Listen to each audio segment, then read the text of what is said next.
Well, joining us now to talk about the numerous legal fights over houses of worship across the country, President and CEO of First Liberty, Kelly Shackelford, who's been involved in a number of these cases. Good to have you back, Kelly. Great to be with you, Shannon. Okay, so this is how we summed it up on FoxNews.com today. It says, under the governor's guidelines, churches and other houses of worship can reopen if they're given approval from county health officials, but must limit attendance to 25% of capacity or 100 people, whichever is less. That's specific to California. Why do you think that's not good enough? Well, the problem with California is the same problem we've experienced with governor's orders across the country that are discriminatory. It treats secular businesses and organizations differently than it does religious businesses and organizations. In other words, these restrictions aren't based upon like how many people attend, what's the size of the facility.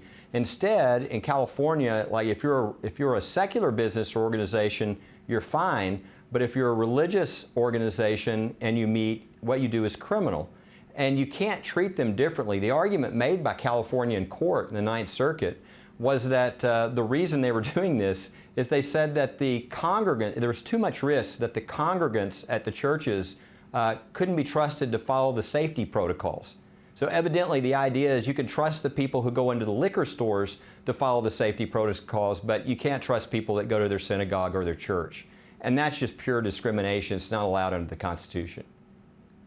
Well, the Ninth Circuit ruled against the church, and this is what they said. We're dealing here with a highly contagious and often fatal disease for which there presently is no known cure. In the words of Justice Robert Jackson, if a court does not temper its doctrinaire logic with a little practical wisdom, it will convert the Constitutional Bill of Rights into a suicide pact. Your response? Yeah, well, I think the churches were the first to come forward and say, we want to work with public health. We care about our people as much as anyone, and they have many more safety protocols than you see going to a Home Depot or a grocery store or a liquor store. Many of the churches now take temperatures before you even come in the building.